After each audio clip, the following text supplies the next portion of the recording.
À toi toute la gloire et non un homme. À toi la gloire, Seigneur.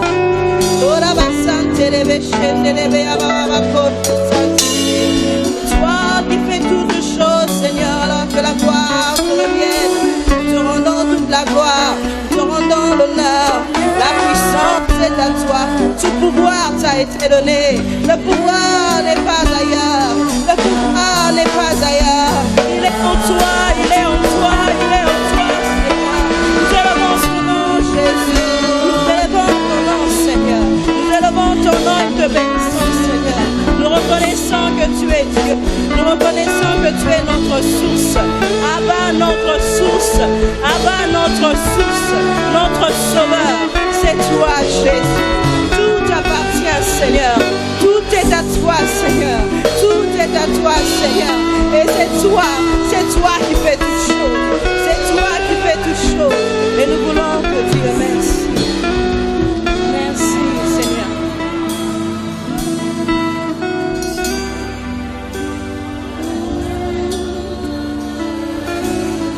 En ce lieu, en ce lieu.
l'agneau qui a été immolé est digne de recevoir la puissance, la richesse, la sagesse, la force, la gloire et l'amour.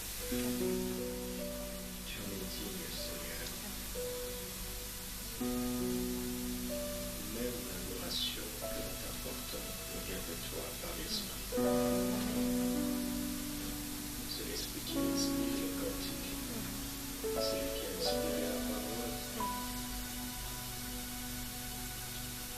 C'est pour lui qui nous a donné la foi, qui nous a donné la foi. Et nous t'adorons. Tout vient de toi. Nous t'apportons ce que nous recevons de tes mains. Tu en es digne, Seigneur. Aucun de tes bienfaits ne s'arrête dans nous. Tout ce que tu nous envoies, nous voulons pouvoir te le retourner. Nous en servir pour ta gloire et te rapporter le produit de ce que nous aurions gagné avec ce que tu nous as donné. Nous voulons fructifier la vie que tu nous as donnée, fructifier tous les biens que nous recevons de toi et te l'apporter en retour. Car tu es la source de toutes choses. Tu es aussi le but de toutes choses. Car tout a été créé par toi et pour toi. Nous venons à toi, nous sommes à toi et nous vivons pour toi. Seigneur, merci. Donne-nous la sagesse, l'intelligence pour savoir comment vivre comme tu le désires. Et accorde-moi ta grâce, ton onction sans mesure, afin de te servir à la hauteur de ta grandeur. Accorde-nous la sagesse et l'intelligence pour recevoir et apprécier à sa juste valeur chaque mot, chaque parole qui vient de toi et que tu nous donnes en ce matin. Ce culte est pour ta gloire, qu'il en demeure ainsi jusqu'à la fin. Au nom de Christ Jésus, Amen.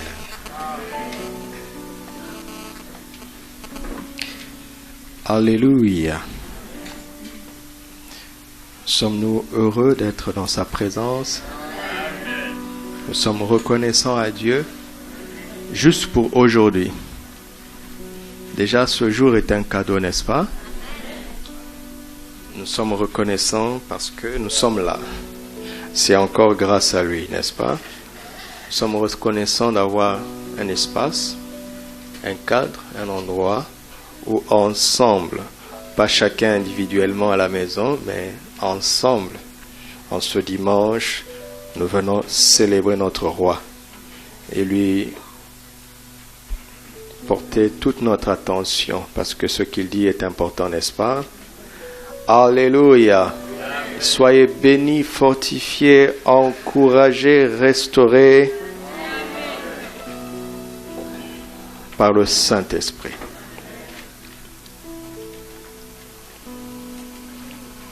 Jésus, un jour, les disciples sont venus demander au Seigneur qui était le plus grand dans le royaume des cieux. On trouve ça dans Matthieu 18. Leur préoccupation était de savoir qui est le plus grand dans le royaume, ou bien comment être le plus grand dans le royaume. C'était ça leur préoccupation. Et pour leur répondre, Jésus prend un petit enfant et il le place au milieu d'eux. Et il leur dit en vérité, je vous le dis en vérité, si vous ne vous convertissez pas, et si vous ne devenez pas comme les petits-enfants, vous n'entrerez pas dans le royaume des cieux. Leur préoccupation était de savoir comment être le plus grand dans le royaume, n'est-ce pas? Mais il faut d'abord pouvoir y entrer, n'est-ce pas? Si tu sais comment devenir grand et que tu n'es pas dedans, ça ne te sert à rien, n'est-ce pas? Et souvent nous nous préoccupons nous mettons des priorités, des choses qui n'en sont pas. Il faut bien organiser les priorités. Alors Jésus dit, si vous ne vous convertissez pas et vous ne devenez pas comme un enfant, vous n'entrerez pas, comme les petits-enfants, vous n'entrerez pas dans le royaume des cieux. Vous comprenez le verbe convertir? Convertir, c'est changer l'état d'une chose en une autre chose.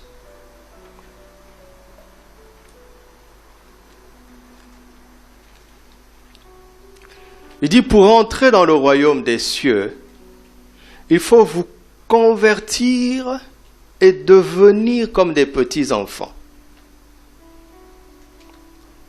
Et ensuite, il leur dit, c'est pourquoi quiconque se rendra humble comme ce petit enfant sera le plus grand dans le royaume des cieux. Finalement, il répond à leurs préoccupations, n'est-ce pas? Pour devenir grand dans le royaume, qu'est-ce qu'il faut faire? Il faut être humble. Mais avant de chercher à devenir grand là-bas, vous voyez que ce n'est pas interdit. C'est permis, c'est une ambition, une bonne ambition. C'est une ambition que le Seigneur nous permet. Chacun d'entre nous doit rêver de devenir grand dans le royaume. Mais ça passe par l'humilité. C'est-à-dire regarder les autres comme étant supérieurs à soi-même. Mais la sagesse de Dieu est extraordinaire. Vous savez, les ambitions de grandeur, normalement, créent des problèmes. Parce que ça installe un esprit de compétition. Je suis en train de communiquer avant que nous entrions dans notre message. N'est-ce pas? Parfois, si vous voulez qu'il y ait la paix parmi les hommes, il faut faire en sorte qu'il n'y ait pas d'ambition. Parce que dès que les ambitions, les égos des uns des autres commencent à s'élever, vous êtes sûr que dans quelque temps, il y aura des problèmes. Mais pourtant, Dieu, notre Dieu est trop fort. N'est-ce pas? Il est trop fort, c'est le Dieu de la grandeur. Il n'aime pas les petites choses. Il a mis en nous ce désir de grandeur qui est perverti par le péché. Tout homme aime devenir grand, mais à cause du péché, les gens veulent devenir grands à tout prix, au détriment des autres. Ils marchent sur les faibles pour devenir plus forts. Ça ne marche pas comme ça. Alors, dans la vie, parfois quand on ne veut pas abuser des autres, on choisit malheureusement d'abandonner la grandeur, d'abandonner l'excellence, d'abandonner le progrès, d'abandonner la puissance, d'abandonner la richesse. Pourquoi? Parce qu'au fond de son âme, on ne veut pas faire du mal aux autres. N'est-ce pas? Non, mais il y a une solution. Il ne faut pas combattre le mal avec les solutions humaines, avec l'intelligence humaine. Jésus dit non, tu peux poursuivre la grandeur par l'humilité. Si chacun d'entre nous considère les autres comme étant au-dessus d'eux, il honore les autres, il sert les autres, il valorise les autres, mais il finit aussi par devenir grand quand même, dans le royaume. Et si nous faisons cela les uns les autres, l'ambiance au milieu de nous sera forcément magnifique. N'est-ce pas? Forcément. Ce sont des choses très simples. Mais pour réussir cela, il faut avoir un cœur d'enfant. Alléluia. Il y a un logiciel de conversion qui fait d'un vieux chrétien né de nouveau et qui lui donne une mentalité de petits enfants. Parce que pour entrer dans le royaume de Dieu, et c'est pour ça que j'ai pris ce texte, pour entrer dans le royaume de Dieu, c'est-à-dire pour expérimenter le royaume des cieux. Le royaume des cieux, c'est l'atmosphère, les conditions de vie que Dieu a prévu pour les hommes sur terre. Le royaume des cieux, ce n'est pas quelque chose qui se passe au ciel. Le royaume des cieux, c'est le cadre de vie que Dieu a prévu pour les hommes sur terre. Donc pour pouvoir expérimenter cela, pour pouvoir vivre sa vie sur terre comme sous le standard de Dieu, comme Dieu l'a prévu, il ne suffit pas de naître de nouveau. Suivez-moi très bien, d'accord? Parce que dans Jean 3, Jésus dit à Nicodème, si un homme ne naît de nouveau, il ne peut voir le royaume. Mais il dit, si un homme ne naît d'eau et d'esprit, il ne peut entrer dans le royaume. Donc, voir le royaume est une chose, entrer dans le royaume est une autre chose. La plupart d'entre nous ici a déjà vu le royaume, c'est-à-dire qu'il a pris conscience de la réalité du royaume. Quand tu nais de nouveau et que tu reconnais Jésus comme ton Seigneur et Sauveur, le Seigneur pardonne tes péchés, il te donne la paix dans ton cœur et tu réalises le royaume de Dieu qui est la justice, la paix et la joie par le Saint-Esprit. Ce n'est pas le manger ni le boire. Romains 14, 17. Ça fait que même si ton niveau de manger et de boire n'est pas très élevé, mais tu as la paix en toi parce que tu as été justifié en Christ et cela a été rendu possible par le Saint-Esprit. Là, tu as vu le royaume. Et si tu tiens bon dans la foi, dans ta confiance en Jésus-Christ, si l'enlèvement se produit aujourd'hui, ou bien si tu meurs aujourd'hui, tu te retrouveras au ciel. Mais en attendant d'aller au ciel, voilà ce qui est important. En attendant d'aller au ciel, Papa notre Dieu a prévu un cadre de vie dans lequel nous devrions vivre sur la terre. Il dit, lorsque vous priez, dites, notre Père qui est aux cieux, que ton nom soit sanctifié. C'est ce que nous avons fait depuis le début du culte. Maintenant que ton règne vienne là où nous sommes, que ta volonté soit faite sur la terre où nous sommes, exactement comme au ciel. Donne-nous aujourd'hui notre pain quotidien. Pourquoi? Parce qu'au ciel, il n'y a pas de manque. C'est cela maintenant, expérimenter le royaume, entrer dans le royaume. Et Jésus dit, pour expérimenter cela, il faut devenir comme un petit enfant. Se convertir, se laisser renouveler dans son intelligence, parce qu'il y a des principes qui sont réels et qui sont efficaces dans le royaume de Dieu. Quand on te révèle ces principes, tout ce que tu as à faire, c'est de croire et de les mettre en pratique. Et si tu les mets en pratique, tu auras le résultat. Il dit, mais comment est-ce que c'est possible? Ce principe, je ne le vois pas. Je dis, mais est-ce que tu vois l'électricité? Qui a déjà vu l'électricité? Qui a déjà vu ça comme ça? Personne. Mais nous voyons ses effets. Comment? Quand on respecte le positif et le négatif, et qu'on fait des connexions, et qu'on emmène une prise, celui qui croit en l'électricité sait que s'il branche, ça va marcher. Mais on n'a jamais vu. Personne n'a jamais vu les ondes. Mais on s'en sert tous les jours avec les téléphones. On n'a jamais vu. Mais on croit en ces lois-là. Et parce qu'on croit en ces lois, et parce qu'on se soumet à ces lois nous apportent la bénédiction de son pouvoir. Et dans le royaume des cieux, c'est pareil, il y a des lois. Mais il faut les accepter comme un petit enfant. Et si tu les acceptes, tu vas expérimenter le royaume de Dieu. Ok? C'est aussi simple que cela. La vie chrétienne doit être simple. La vie chrétienne, c'est la parole de Dieu, c'est le moyen le plus simple que Dieu a trouvé pour nous transmettre des vérités qui nous dépassent. Si tu veux comprendre la sagesse de Dieu, les principes de Dieu, il n'y a pas un moyen plus simple que la Bible. Alléluia. Dis à ton frère, la Bible n'est pas compliquée. Elle est vraiment, vraiment pas compliquée. C'est nous qui sommes sophistiqués. Regardez les enfants, comment ils sont simples, comment ils sont innocents, comment ils sont crédules. Pourquoi? Parce qu'ils sont simples dans leur tête.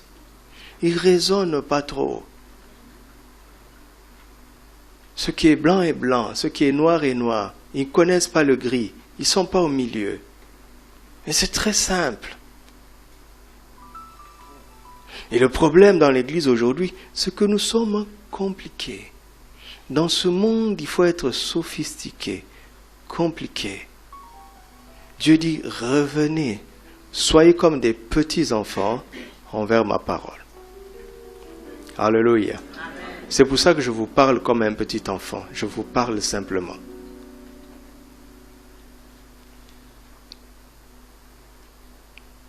C'est tellement simple.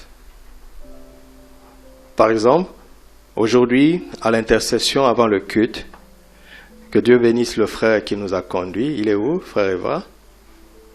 Monsieur Jewett. Il est peut-être en haut. Son premier sujet était quoi? Que Dieu nous aide à nous détacher des réseaux sociaux, des séries. Ne priez plus comme ça. Ça ne sert à rien. On ne prie pas pour ça. On choisit de ne plus le faire. Et après, on revient prier pour dire à Dieu, j'ai essayé, je n'ai pas pu. Et tu causes avec Dieu. Il va te dire, pourquoi tu n'as pas pu? Vous comprenez? Il y a des choses pour lesquelles il ne faut pas prier. Dieu ne le fera pas à ta place. Dieu ne viendra pas éteindre une série que tu regardes. Jamais. Il n'éteindra pas ça. Vous entendez? Tu dois choisir de dire je ne veux pas. Tu vas tenir 1 jour, 2 jours, 3 jours. Le 4e jour, tu vas rechuter. C'est là où la prière devient utile. Pas seulement pour dire Seigneur, j'ai rechuté. Non. Pour parler avec Dieu de ce qui a fait que tu as rechuté. C'est là où tu as besoin de sa puissance. Mais il faut choisir d'abord. Est-ce que vous me croyez?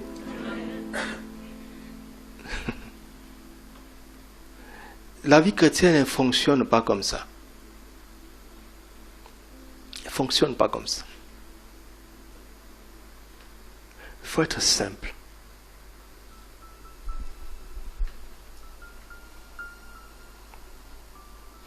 Si tu ne comprends pas ça, tu vas abuser de la prière sans résultat. La prière te permet d'obtenir la puissance de Dieu dans ta faiblesse.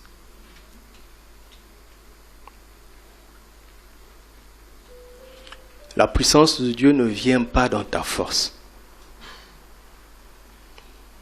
Alléluia. Le grand apôtre Paul, Dieu lui a dit, ma grâce s'accomplit dans la faiblesse. Il a cru en la parole de Dieu, alors il s'est levé en disant, lorsque je suis faible, c'est alors que je suis fort. Et il a poursuivi sa croissance en disant, je puis tout par celui qui me fortifie.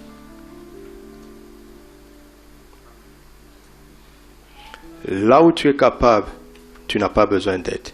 Et c'est normal. N'est-ce pas? C'est normal. Qui d'entre nous s'est levé ce matin, il a dit, Seigneur, aide-moi à brosser mes dents, s'il te plaît. Qui a fait ça? Seigneur, donne-moi la force de brosser les dents. Seigneur, aide-moi à me laver. Non. Tu sais que pour avoir une bonne haleine, une bonne hygiène dentaire, il faut te brosser les dents. Tu as prié pour ça? Non. Quand tu ne pries plus pour les choses pour lesquelles tu ne dois plus prier, tu pourras maintenant prier pour les choses pour lesquelles tu dois prier. Et nous, là où on doit prier, on ne prie pas. Là où on ne doit pas prier, on prie. Comment veux-tu que ça marche? Si ta voiture est une voiture à essence, ne mets pas du gazole. Ne va pas mettre le gazole en priant au nom de Jésus que ça marche. Non. Mais si tu n'as pas d'argent et que tu n'as pas de carburant, tu peux dire au nom de Jésus, le moteur va tourner et va t'emmener là où tu dois arriver. Vous ne croyez pas, hein? Attention, il faut toujours croire. Le Seigneur m'a dit, tu dis souvent, vous ne croyez pas quand tu prêches. Je ne veux plus que tu dises ça. Pardon, Seigneur. Je ne dois pas prêcher la foi et combattre la foi en même temps. Ok? Vous croyez, hein? Ah, c'est mieux comme ça. C'est mieux. Alors, aujourd'hui, nous allons parler d'une des lois les plus basiques de la vie. C'est pour ça que je parle comme un petit enfant. C'est quelque chose de tellement terre à terre, de fondamental. Basique. Oh, regardez, plus simple que ça, tu ne peux pas trouver. Tu ne peux pas trouver la loi de semer et récolter. Dans le cadre de la série de la pratique spirituelle des biens périssables, notre troisième message s'intitule comme suit: semer et récolter. Dites avec moi: semer et récolter. Semer et l'homme aurait aimé qu'on dise récolter et récolter. Récolter et récolter. Non, ça ne marche pas comme ça. C'est semer et récolter. Je n'ai pas de force pour dire ces choses. Vous savez, quand vous me voyez parler faiblement comme ça, je ne fais pas exprès. Je suis terrassé par la simplicité et l'évidence des Écritures. Je ne sais pas faire autrement. C'est tellement simple. Genèse 8, verset 22. Commençons par là. 8, verset 20 à 22.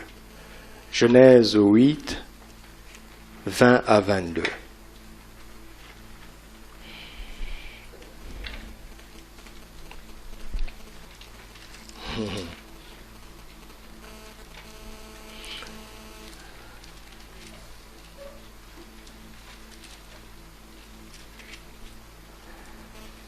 Merci.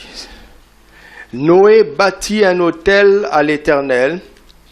Il prit de toutes les bêtes pures et de tous les oiseaux purs, et il offrit l'holocauste sur la terre, sur l'autel. L'Éternel sentit une odeur agréable et dit en son cœur: je ne maudirai plus la terre à cause de l'homme, parce que les pensées du cœur de l'homme sont mauvaises dès sa jeunesse. Je ne frapperai plus tout ce qui est vivant comme je l'ai fait. Dieu dit quoi? Qu'il ne maudira plus la terre. Est-ce que vous avez entendu ça? Dieu a dit quoi? Je ne maudirai pas? Ou bien plus? Pourquoi il dit plus? Parce qu'il avait fait avant. N'est-ce pas? Où est-ce qu'il a fait avant? À la chute, n'est-ce pas? Il a dit à Adam: le sol sera maudit à cause de toi. Ici, avec une simple phrase, le roi vient d'abroger le décret précédent. Il vient de l'abroger. Oh Seigneur. Il vient de l'abroger. Ok? Maintenant, quand tu abroges une loi, tu dois la remplacer par une autre. Le roi vient d'abroger la dernière loi. Il la remplace par quoi? À verset 22. Tant que la terre subsistera, les semailles et la moisson, le froid et la chaleur, l'été et l'hiver, le jour et la nuit ne cesseront point. Et il dit, tant que, non seulement que la seconde loi a autorité sur la dernière, mais cette seconde loi a une durée indéterminée. Le seul moyen pour que cette loi ne fonctionne plus, c'est quoi? C'est que la terre ne soit plus. Maintenant, je veux te poser une question. Est-ce que tu es sur terre? Tu es sûr? Est-ce que tu as les deux pieds sur terre? Qu'est-ce que cela veut dire? Cela veut dire que la terre subsiste encore, n'est-ce pas? Et puisque la terre subsiste, qu'est-ce qui doit se passer maintenant? 4 choses. Celui qui sèmera, récoltera. Tant que tu auras froid, sache avec évidence que la chaleur arrivera. Tant qu'il y aura l'été, sache avec évidence que l'hiver arrivera. Et tant qu'il y aura le jour, sache avec évidence que la nuit arrive.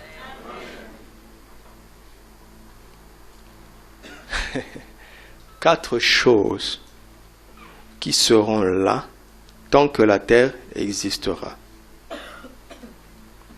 Vous entendez certains scientifiques dire que bientôt, si ça continue ainsi, il y a tellement de dérèglements climatiques que si ça continue ainsi, il n'y aura plus d'été ni d'hiver. Je ne peux pas dire amen à cela.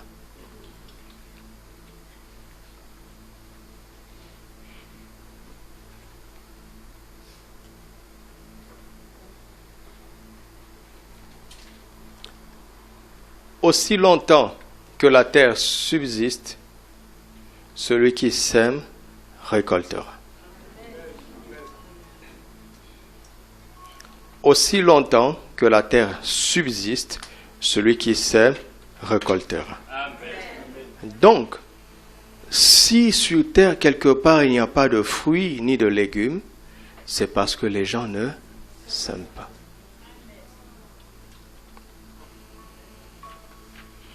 Si quelqu'un n'a rien au temps de la moisson, c'est parce qu'il n'a pas semé au temps des semailles.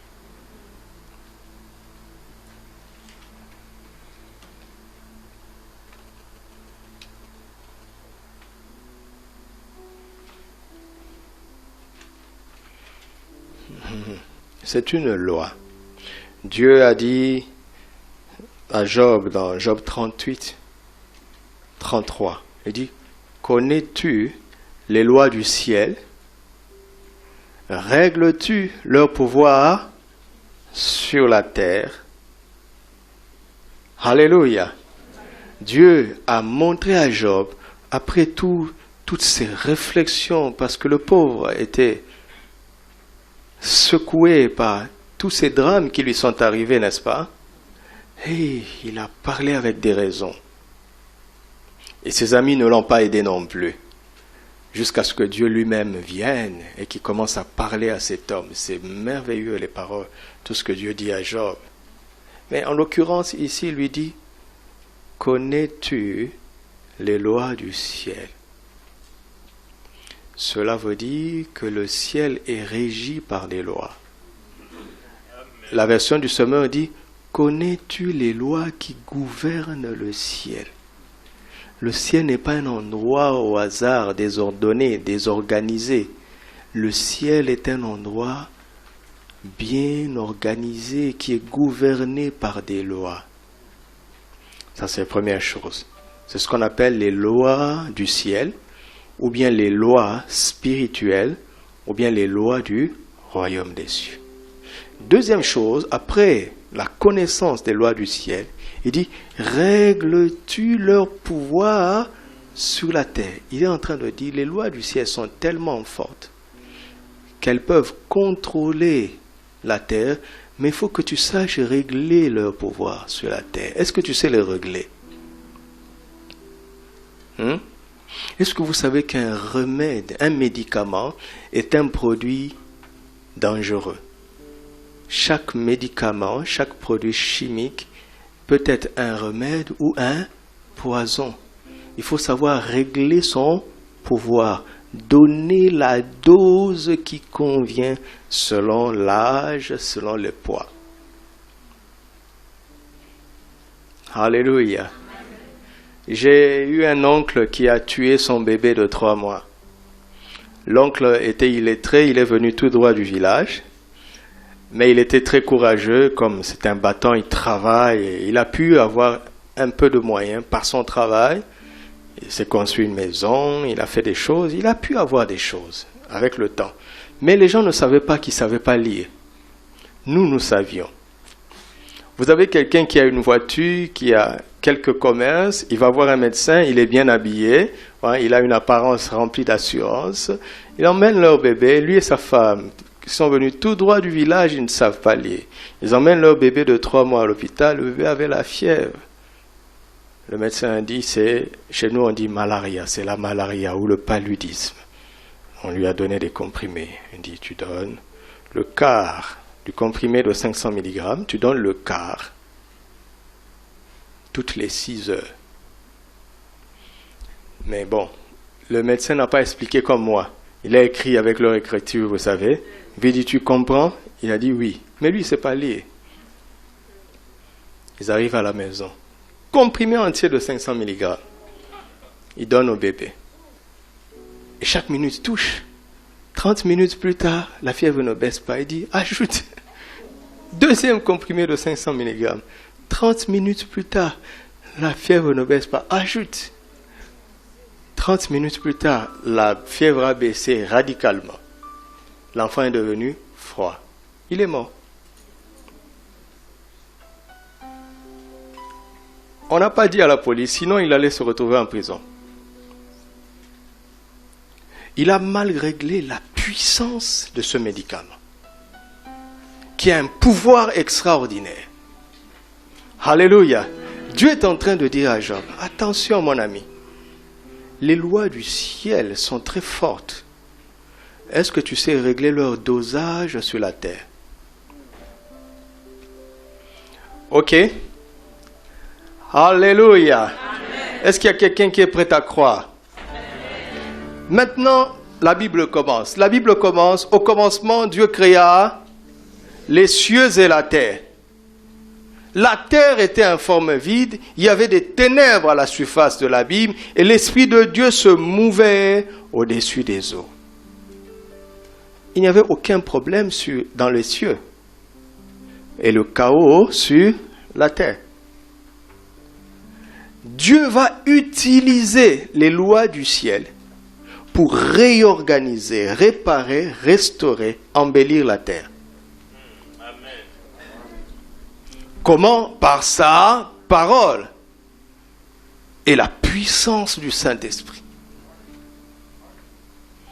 Alléluia. Amen. Écoute-moi, tout chaos qu'il y a dans ta vie n'est pas la volonté de Dieu. D'accord? Et le Saint-Esprit est au-dessus de ça. Il peut changer ce chaos en jardin. Il veut, il peut et il va le faire. Comment, Seigneur? Comment? Comment? Le Saint-Esprit attend la parole de Dieu. C'est pour ça que ce moment est précieux. Parce que si vous croyez que je suis en train de dire la parole de Dieu, vous devriez vous disposer à la puissance de l'Esprit. Parce que si je proclame et que tu crois, le Saint-Esprit va s'en occuper. Il va s'occuper du reste. Et l'une des lois que Dieu utilise de manière récurrente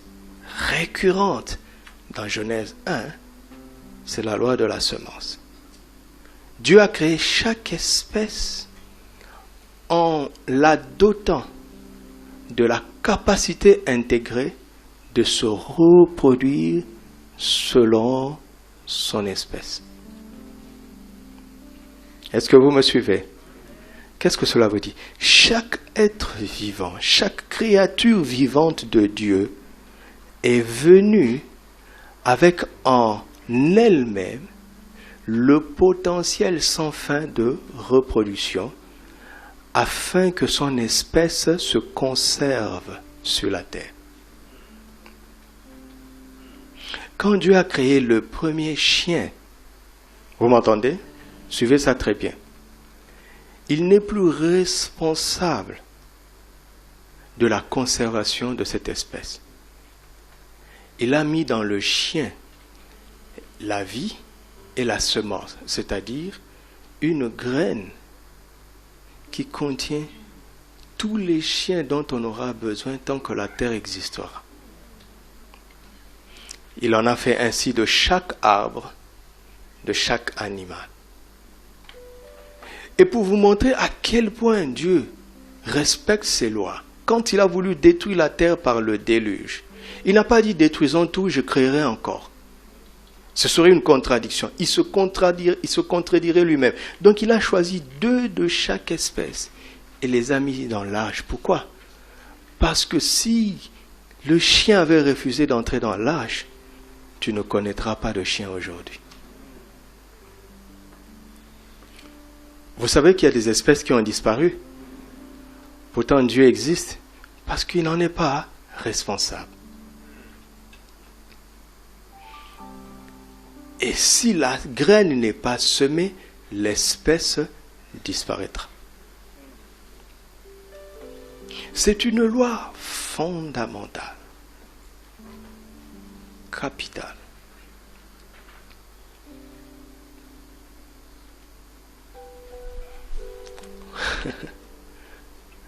Et dans ce contexte de Genèse 1, ce que Dieu dit dans Genèse 8, 22 est la synthèse de toute sa sagesse derrière la création.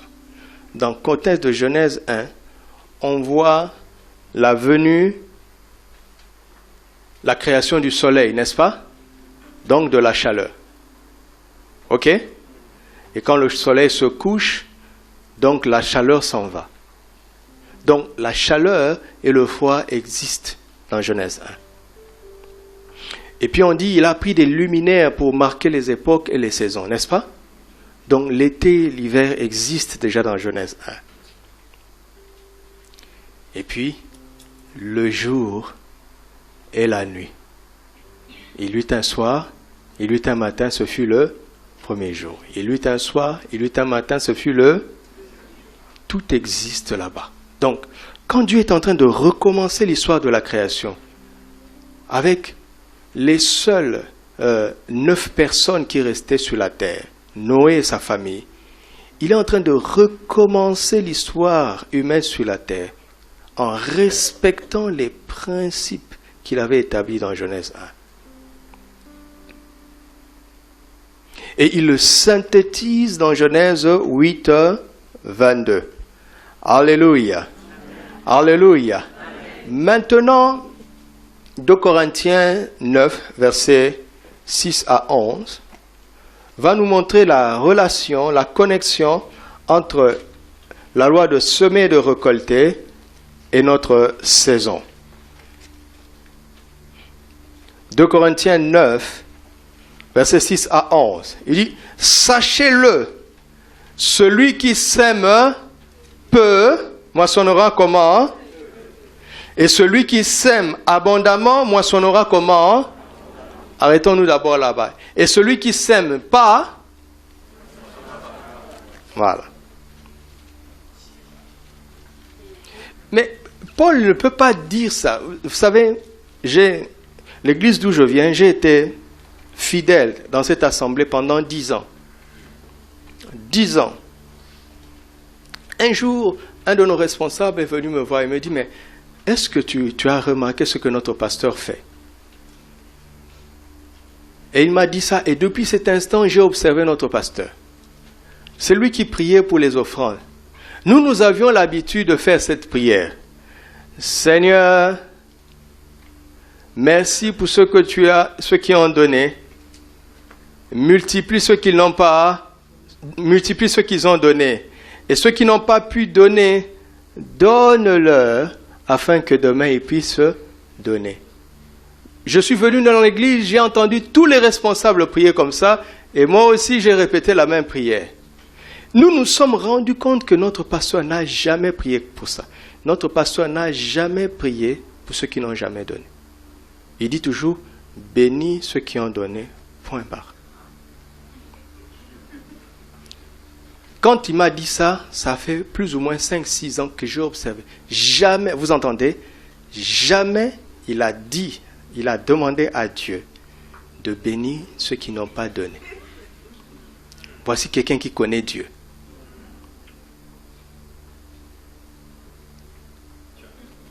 Ah. Pourquoi? Parce que même si je dis Seigneur, bénis ceux qui ne donnent pas, c'est une prière vide, vaine. Regardez Paul, il est en train de parler aux chrétiens. Normalement dans la vie, il y en a qui ne s'aiment pas. Il y a ceux qui s'aiment peu. Il y a ceux qui s'aiment abondamment. Paul ne conçoit pas ça. Dans l'Église, il n'y en a pas qui ne s'aiment pas.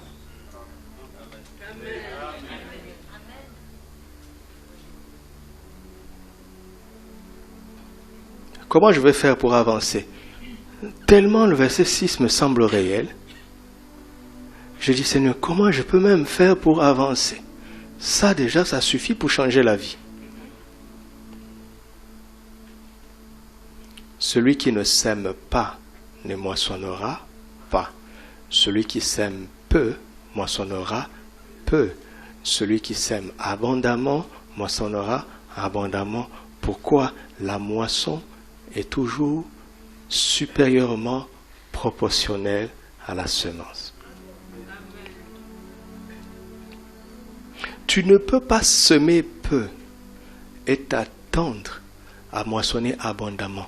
Il n'y a pas une prière pour changer cette loi. Il n'y a pas un jeûne pour changer cette loi. Il n'y a pas une retraite pour changer cette loi. Il n'y a pas un séminaire pour changer cette loi. Il n'y a pas un vote démocratique dans l'Église pour changer cette loi.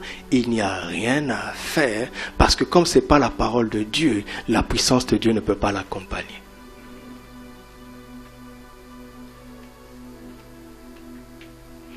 Si quelqu'un croit aux lois du ciel, ce matin, il doit se dire simplement, si je veux augmenter ma récolte, qu'est-ce que je dois faire? Mais là, tu peux commencer à douter. Ton raisonnement va pas commencer, ça commence à tourner là dans le cerveau. Est-ce que, si je n'ai pas de promotion, si mon salaire ne change pas, si, ça commence à tourner. C'est pour ça que Jésus dit, si vous ne vous convertissez pas et ne devenez pas comme des petits-enfants, cette abondance du royaume, vous n'y entrerez pas. Il n'a pas dit que vous allez perdre le salut.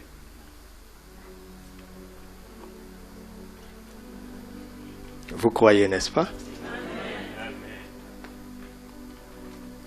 Mais je sais que ça heurte notre cerveau. Ça heurte. Parce que le monde a un système aussi. Le monde nous a inculqué des valeurs, des lois qui s'imposent à nous, dont nous devons nous débarrasser. Et parfois, il faut se faire violence.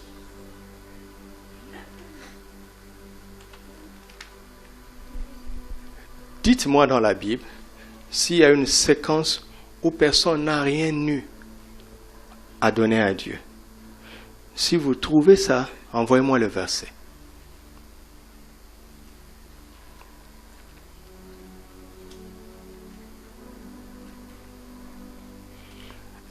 Regarde. Dites-moi dans la Bible où quelqu'un est venu à Dieu demander de l'aide et Dieu ne l'a pas fait. Un malade est venu à Jésus et Jésus n'a pas pu le guérir. Si vous trouvez ça dans les évangiles, envoyez-moi un verset.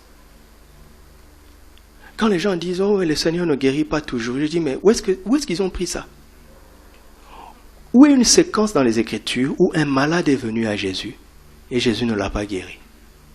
Le seul endroit où on dit « il n'a pas pu », c'est à cause de leur incrédulité. C'est des gens qui ne croyaient pas, donc ils ne sont pas venus demander. Il n'y a pas un seul endroit dans les Écritures où un malade ou bien quelqu'un qui était dans le besoin soit venu à Jésus et que Jésus ne l'ait pas fait. Donc cette théorie-là que Dieu ne guérit pas toujours, c'est un raisonnement humain. Oui, dans la vie, on voit des maladies qui traînent. Ce n'est pas mon problème. Dieu a dit, par ses meurtrissures, j'ai été guéri. Oui, j'ai vu des gens croire en cela et mourir de cette maladie. Ce n'est pas mon problème. La parole reste la parole. Attention, il ne faut rien ajouter. Il ne faut rien retrancher. Oui, il y a des choses qu'on ne comprend pas. Il y a des choses qu'on n'explique pas. Certes, mais je ne veux rien retrancher. Je ne veux rien ajouter. Dans la Bible, dans la loi, quand on parle des semences, des offrandes, des sacrifices, dans les Écritures, Dieu a pensé même aux pauvres. Il dit que normalement tu dois emmener un bœuf. Si tu ne peux pas, tu peux emmener un veau. Mais pour les plus pauvres, ils peuvent emmener un pigeon. Dieu ne conçoit pas que quelqu'un n'ait rien à donner. Il ne conçoit pas ça, ça n'existe pas. Pourquoi? Parce que si tu es déjà, si tu existes, tu as. Tu sais peut-être pas comment avoir, mais le fait d'être est une preuve que tu as. Tu as quelque chose. Vous vous souvenez de cette pauvre veuve? Elle a donné quelque chose d'insignifiant. C'était numériquement insignifiant, mais elle a donné quand même quelque chose. Et dans l'arithmétique céleste, Jésus lui dit que celle-là a donné plus que les autres. Donc la quantité, ce n'est pas le plus important. Mais c'est le fait de reconnaître que tu as et d'exprimer ta reconnaissance et ta foi, ta confiance envers Dieu. Il n'y a pas quelqu'un qui n'est rien. Ça n'existe pas.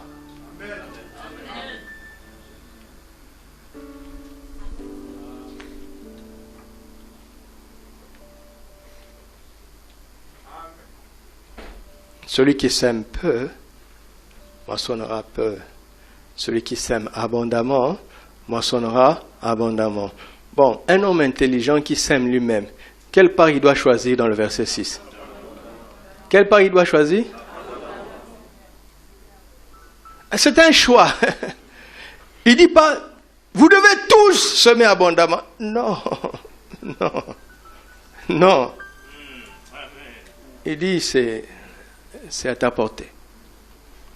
Choisis la quantité de la moisson que tu veux. Quant à moi, dit Dieu, j'ai dit que tant que la terre subsistera, celui qui sèmera récoltera.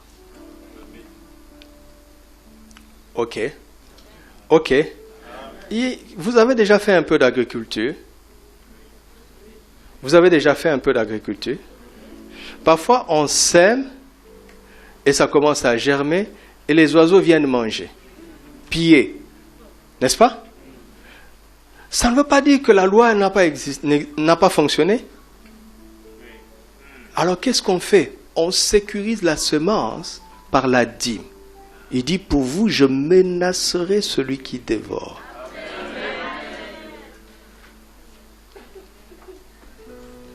Donc quand quelqu'un est en train de te dire, la dîme, c'est l'ancienne alliance, il est simplement en train de te livrer au dévoreur.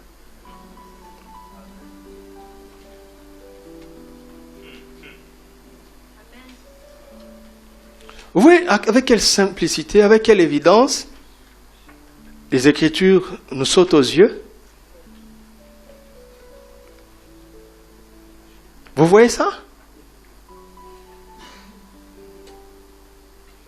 Et le temps est déjà fini.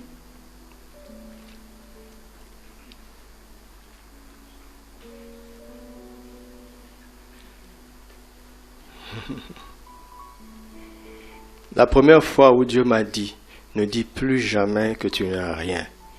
Il fut un temps dans ma vie, j'étais encore jeune, il y a eu la guerre, une grande instabilité politique, et mon père a été mis un peu au garage, donc sa carrière a souffert pendant plusieurs mois, et donc la famille traversait le désert. Et je n'avais plus de vêtements.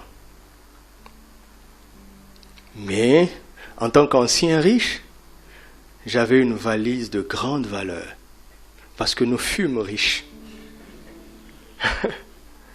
Mais elle était vide.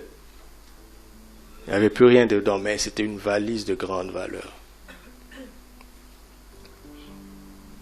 Et un jour, dans le cadre de l'évangélisation, j'étais invité à m'impliquer dans une campagne d'évangélisation. Et ce jour-là, nous étions là pour servir. Même quand, ne commettez jamais l'erreur. Moi, j'ai commis cette erreur à l'époque. Donc, quand les leaders étaient en train de prêcher, de parler, on disait que c'est pour le peuple. Nous sommes venus pour servir. Et ce jour-là, le pasteur était en train de parler, et il montrait la nécessité de participer pour le salut des âmes. Et il a commencé à faire un appel des fonds.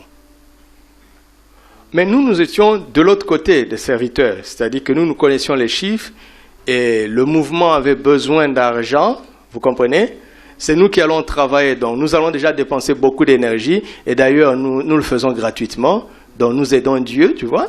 Les autres, non, nous on se dispose pour Dieu parce qu'on a souffert, on faisait beaucoup de choses. Donc ce message-là c'est pour le peuple, tu vois? C'est eux qui doivent donner, donc nous on était de l'autre côté.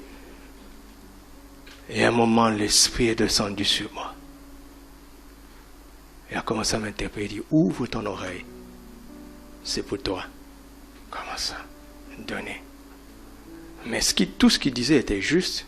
Et puis je comprenais la nécessité de participer au salut des âmes. Je comprenais ça. Mais je n'avais rien. Alors j'ai commencé à dire à Dieu, je veux vraiment. J'étais tellement touché. J'ai dit à Dieu, je veux vraiment. Et je n'ai plus rien. Dans la prière, sous l'onction, je disais à Dieu, je veux vraiment, je n'ai plus rien. Il m'a dit, vraiment, tu penses que tu n'as plus rien? Je dis, mais je n'ai rien. Mais je n'avais pas d'argent en fait. Il m'a dit, tu ne dis jamais que tu n'as plus rien. J'ai dit, ok, qu'est-ce que je dois dire alors? Et puis la parole est venue en moi. Qu'est-ce qu'il a dit à Moïse? Qu'as-tu dans ta main? Cette parole est venue en moi. Donc il me dit, qu'as-tu? Qu'as-tu? Je ne sais pas pourquoi, j'ai balayé tout mon patrimoine. J'ai balayé tout mon patrimoine et je me suis rendu compte que j'avais une valise de grande valeur qui était vide. J'ai dit, c'est tout ce que j'ai. Dieu s'est arrêté là. Si je vous dis que Dieu m'a dit, donne ça, j'aurais menti. Il ne m'a pas dit ça. Dieu ne va pas jusque-là. Très rarement Dieu va jusque-là. Parce qu'il ne force jamais personne. Le panier est passé, évidemment je n'avais rien. Mais quand la réunion est finie, nous avions une réunion de travail. Je me suis dit, parce que normalement on avait une réunion de travail pour préparer les choses, et je devais rentrer le soir et revenir demain pour le premier jour de la croisade. Je me suis dit, Doudou, je te connais. Si tu attends jusqu'au soir, demain tu reviendras sans cette valise.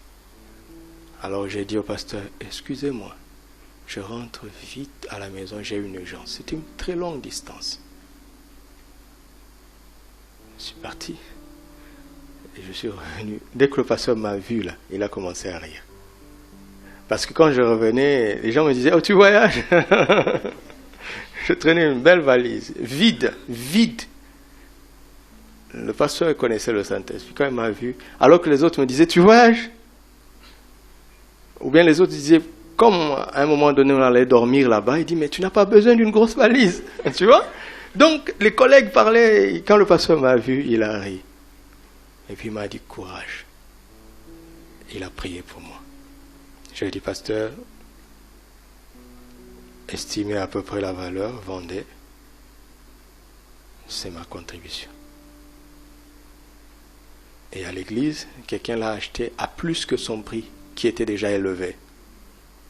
Parce qu'il s'est dit, j'ai besoin d'une valise, cette valise me plaît, mais en même temps je dois donner. Vous voyez l'intelligence dans la vie.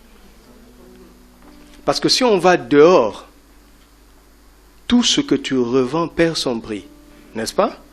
Même si celui qui va acheter connaît la valeur. Non, mais ça a été vendu à l'église. Plus que sa valeur. Et j'ai pu donner. Vous savez quoi? Un mois après, plus ou moins, mon père a été restauré. Il a eu une fonction, une promotion et une mission. Et quand il est revenu avec plein d'habits pour moi. Avant, j'avais une valise sans vêtements. Maintenant, j'avais des vêtements sans valise. C'est vrai. J'avais de beaux vêtements sans valise. Mais si tu dois choisir entre... Vous comptez vite, hein? Qu'est-ce que tu choisirais? Hein? Vous savez qu'il y a des gens qui soignent les apparences. Tu vois la belle valise, mais il n'y a rien dedans. C'est une coquille vide. Ne sois pas une coquille vide, d'accord? Quand on casse l'œuf, la coquille, on la jette très vite. D'accord? Il vaut mieux être un œuf sans coquille que l'inverse.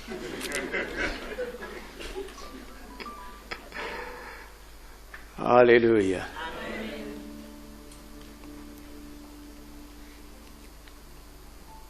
Je peux vous donner un témoignage de la première prophétie que j'ai reçue où on m'a dit, tu traverseras les fleuves et les mers pour annoncer l'évangile. Je dis quoi? Moi? Prenez seulement l'argent, c'est bon, arrêtez de me blaguer. Mais on est où? J'avais envie de dire, tu sais, avec Dieu, c'est parce qu'on est poli. Il y a certaines choses qu'on pense qu'on n'ose pas dire. J'avais envie de dire, écoutez, prenez l'offrande, c'est bien pour l'église, le reste là, arrêtez de... Non. Ça s'est produit.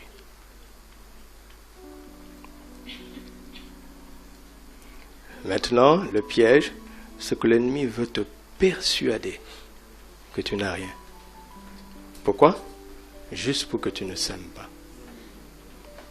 Et Dieu, dans tout son amour, il ne te donnera aucune récolte parce que tu n'as donné aucune semence. Pourquoi il est comme ça? Juste parce que Dieu est juste. C'est injuste de donner une récolte à quelqu'un qui n'a pas semé. C'est injuste. C'est illégal. N'est-ce pas? Mais comme Dieu est juste, c'est absolument juste pour lui de donner une récolte à celui qui sème. Il garantit la récolte, mais il te garantit aussi l'assurance de cette récolte par la loi de la dîme, qui est une loi à part. Ce n'est pas la seule.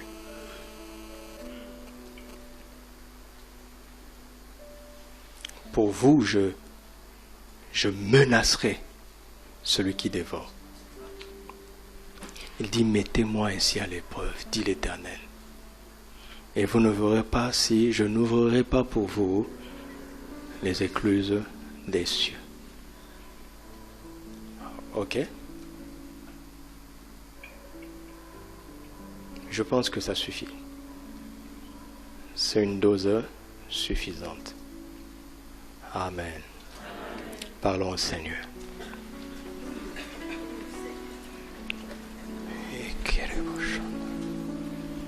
Prayandarato sabarakinteria mantana da boscenderere. Preraba sandora da italebos kinte praikaro mandana da shanderere. Robo sandara de kenteria tapramo shateria kandara. Yatere de bos santara da Konda bara sanderia tapranda raboshtara bakandara rabada gintara bako rabasenterere. Père, nous sommes venus te dire que nous te faisons confiance. Tu es juste. Tu es juste. Tu n'es pas un homme pour mentir, ni un fils de l'homme pour te repentir.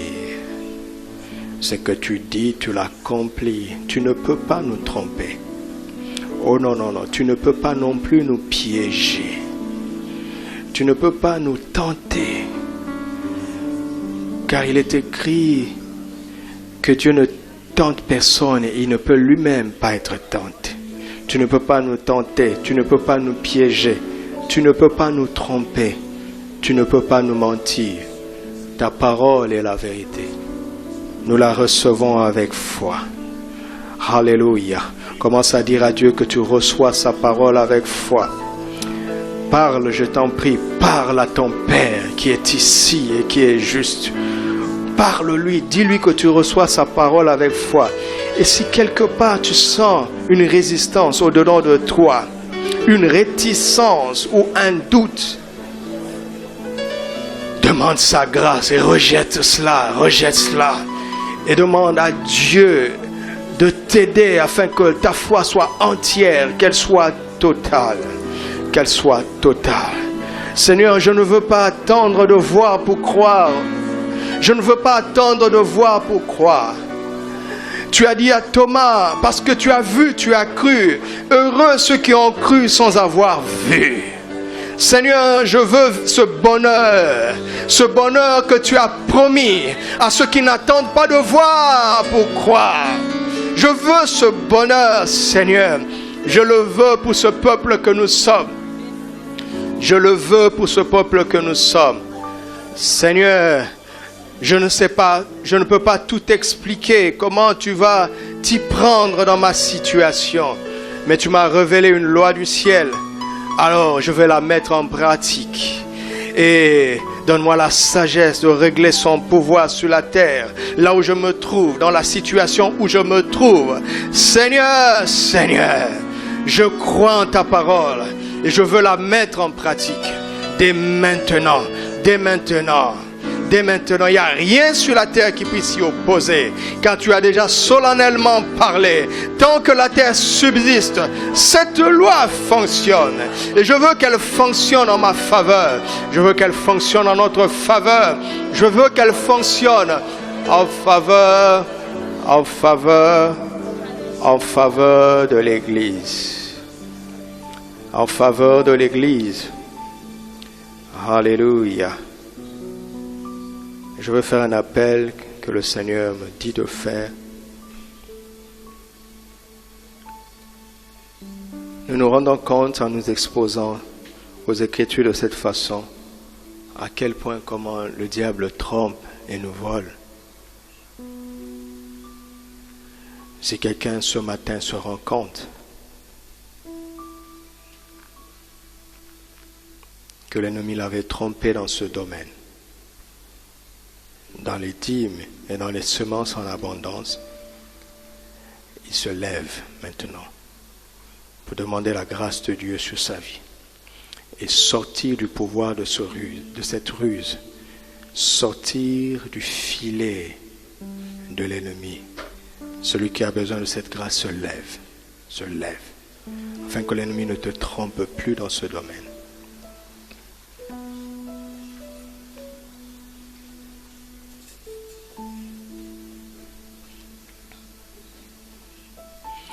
Père, au nom de Jésus, je brise maintenant ce mensonge de l'ennemi.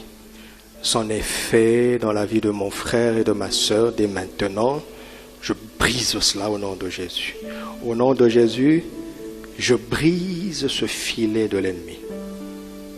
Je le brise maintenant au nom de Jésus.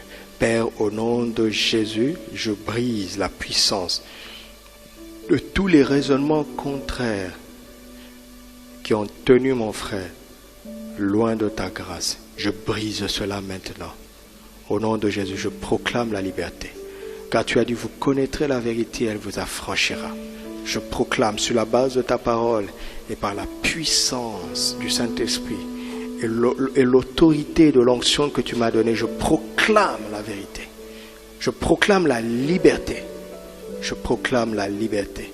Je prie maintenant qu'ils deviennent des semeurs et qui sèment abondamment et qu'ils moissonnent abondamment. Qu'ils deviennent des semeurs, qu'ils sèment abondamment et qu'ils moissonnent abondamment. Au nom de Jésus. Amen.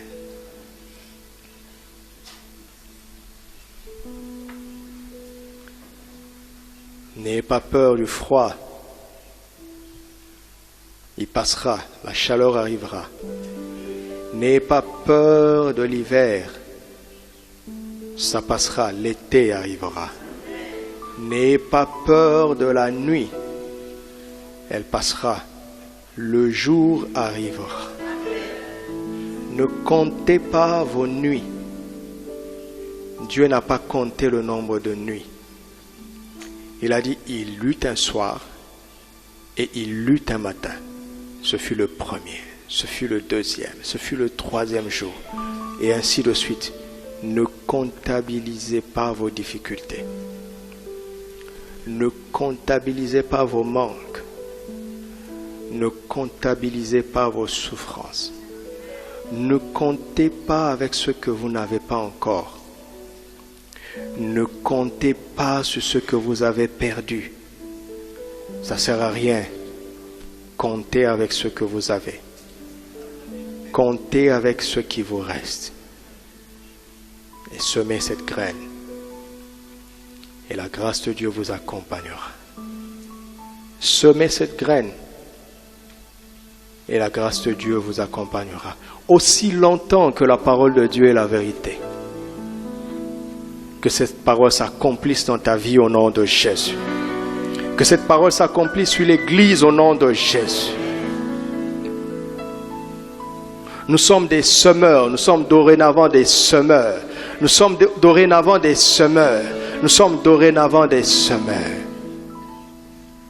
Il a dit que ceux qui sèment avec larmes moissonneront avec allégresse. Ceux qui sèment avec larmes moissonneront avec allégresse. Que cette parole s'accomplisse dans ta vie au nom de Jésus. Que cette parole s'accomplisse dans ta vie au nom de Jésus. Que cette parole s'accomplisse dans ta vie au nom de Jésus. Que les larmes du sacrifice, le travail de la semence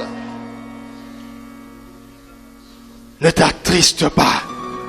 Lève les yeux, regarde à la moisson qui arrive. Regarde à la joie qui arrive. Car ton Dieu n'est pas un homme pour mentir. Il ne te trompera pas. Il ne te trompera pas. Il ne te trompera pas. Ce qu'il a dit, il l'accomplira. Père, ouvre nos yeux afin que nous voyions les semences qui nous restent dans nos mains. Ouvre les yeux de chacun. Car tout le monde a une graine quelque part. Tout le monde a une semence quelque part. Ouvre nos yeux, Seigneur. Ouvre nos yeux afin que nous prenions conscience. Alléluia. Car avec les yeux, on voit ce qu'on n'a pas. Mais avec la foi, on voit ce qu'on a, ce qui nous reste. Avec la foi, on voit ce qui nous reste. Avec les yeux, on voit ce qui nous manque. Avec les yeux, on voit ce qu'on a perdu. Mais avec la foi, on voit ce qui nous reste. Ne minimise pas la semence qui te reste. Ne méprise pas les graines qui te restent. Ne méprise pas, car ma puissance est là, attendant ton action de foi. Ne méprise pas, ne méprise pas. Ne méprise pas la vie que je t'ai donnée. Ne méprise pas mon esprit que j'ai mis en toi. Ne méprise pas les opportunités que je t'ai données. Ne méprise pas la force, la santé, l'intelligence, les capacités que je t'ai données. Ne méprise pas ce que je t'ai donné. Ne méprise pas les faibles commencements. Ne méprise pas les faibles commencements. Ne méprise pas mon enfant. N'attriste pas mon esprit. N'attriste pas mon esprit. Ne marche pas comme les gens de ce monde. Les lois de mon ciel sont là à ta disposition pour changer ta condition, pour changer ta situation. Satan, tu ne tromperas plus personne en ce lieu. Au nom de Jésus, tu es démasqué. Ta ruse est démasquée. Ta ruse est démasquée au nom de Jésus. Ta ruse est démasquée. Au nom de Jésus, que le peuple qui est éclairé célèbre l'Éternel. Que le peuple qui n'est plus ignorant célèbre son Seigneur. Que le peuple du royaume célèbre son Seigneur. Célèbre son roi. Célèbre son roi. Car nous avons tout pleinement en Christ.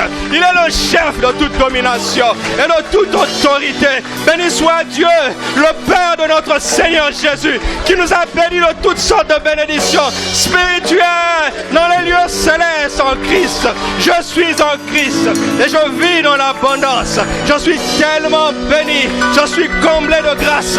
Je suis comblé de bienfaits. Il est déjà venu afin que j'aie la vie et que je sois dans l'abondance. C'est mon héritage.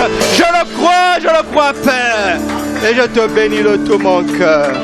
Reçois la louange. reçois l'honneur. Toi qui nous as donné la Bible au Saint-Esprit, afin de faire de nous un peuple extraordinaire sur cette terre. Alléluia. Tout ce qui est né de Dieu triomphe du monde. Tout ce qui est né de Dieu triomphe du monde. Tout ce qui est né de Dieu triomphe du monde. Et la victoire qui triomphe de ce monde, c'est notre foi. J'ai la foi. J'ai la foi. Et je triomphe du système de ce monde. J'ai la foi. J'ai la parole. Et j'ai reçu la foi. Et je triomphe. Et je triomphe. Et je triomphe. Et je triomphe. Et je triomphe. Et je triomphe. Et je triomphe au nom de Jésus. Je triomphe au nom de Jésus. Je triomphe au nom de Jésus. Je triomphe au nom de Jésus. Je triomphe au nom de Jésus. Je triomphe par ma foi en Jésus. Je triomphe par ma foi en Jésus. Nous triomphons. Nous triomphons. Écoute-moi, mon enfant. Ce qui avait limité tes pères, tes parents, ne te limitera plus. Ce qui avait limité tes frères, ce qui avait limité ta famille, n'existe plus. Ce qui avait limité ton ethnie, ton pays, n'existe plus. La barre qui avait été placée au-dessus de ta tête est ôtée maintenant au nom de Jésus. Cette barre est ôtée. Cette barre est ôtée. Cette barre est ôtée. Au nom de Jésus, je brise les cycles de l'échec. Je brise les cycles de l'échec. Je brise les cycles du recommencement. Je brise les cycles au nom de Jésus. Je brise ces cycles. Je brise ces cycles au nom de Jésus. Je brise ces cycles. Je brise ces cycles au nom de Jésus. Je menace celui qui dérobe. Je menace celui qui dérobe. Au nom de Jésus, je viens contre lui avec le nom de Jésus. Tu es libre. Tu es libre. Tu es libre. Tu es libre. Alors déploie tes ailes. Vole très haut. Vole très haut. Vole très haut. Vole très haut. Pour sa gloire. Vole très haut. Vole très haut. Pour sa gloire.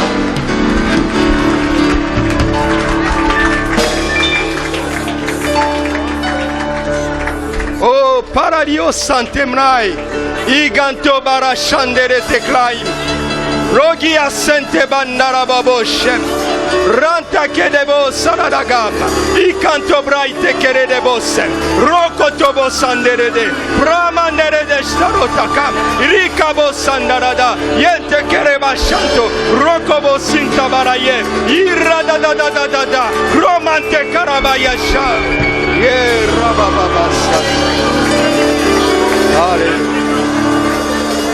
Oh, Yarama Sandara Tabraim, Ishako Mandara Desse, Prenda Korabatiko Mante, Reya Sandoro. Il y a ici des gens, quand ils étaient dans l'ignorance, ils avaient consulté des marabouts, des féticheurs, pour trouver des solutions. Et dans quelques-uns ici, ils avaient laissé quelques éléments de leur corps. Au nom de Jésus, je vois le feu descendre maintenant sur ce dépôt. Et ce qu'on tenait contre toi est consumé maintenant. C'est consumé. Il n'y a plus aucune preuve contre toi. Les actes dont les ordonnances te condamnaient sont déchirés, effacés. Consumé maintenant au nom de Jésus. Au nom de Jésus. Au nom de Jésus. Quelqu'un ici, il vit souvent dans les songes. Tu refais constamment un songe où on te poursuit, où on te poursuit. Première chose, Dieu me dit de te dire, il a laissé ça pour que tu comprennes, qu'ils te poursuivront, mais qu'ils ne t'atteindront pas. Parce que tu es à l'abri du rocher. Celui qui se tient à l'abri du Très-Haut repose à l'ombre du Tout-Puissant. L'Éternel lui-même est ton rocher et ta forteresse. Mais à partir de maintenant, ce songe est fini. Parce qu'ils n'auront plus aucune raison de te poursuivre. C'est fini maintenant. C'est fini maintenant. C'est fini maintenant. Ils n'ont plus aucun droit ni sur toi, ni sur ta famille, ni sur tes biens, ni sur ton travail. Ils n'ont plus aucun droit. Car toi et ta maison et ton travail, vous appartenez au Seigneur. Vous appartenez au Seigneur. Vous appartenez au Seigneur. J'appartiens au Seigneur. Moi, ma maison et mon travail, j'appartiens au Seigneur. Il s'occupe de ma couverture. Il s'occupe de ma protection. Quand je sème, il veille sur ma semence. Il envoie la pluie. Il menace le dérobeur. C'est pour cela que je suis dans l'abondance. Je marche dans l'abondance. À cause de son nom. À cause de son nom. Il me fait reposer dans le vert pâturage. Il me conduit dans les sentiers de la justice. Il me fait reposer près des eaux paisibles. À cause de son nom. À cause du nom de Jésus. Merci Père pour la grâce que nous avons dans le nom de Jésus. En lui nous avons été justifiés. En lui nous avons été graciés. Merci Père. Pour le nom de Jésus. Pour le nom de Jésus. Alors, une dernière parole pour quelqu'un. Dieu me dit, dis à mes enfants de ne pas mettre de côté mes promesses d'abondance. Dis à mes enfants de ne pas mettre de côté mes promesses d'abondance. Que ces promesses fassent partie de vos vies au nom de Jésus. Que ces promesses fassent partie des choses que vous comptez dans vos vies au nom de Jésus. Que ces promesses fassent partie de votre espérance au nom de Jésus. Que ces promesses fassent partie de votre héritage au nom de Jésus. Que ces promesses fassent partie de votre expérience.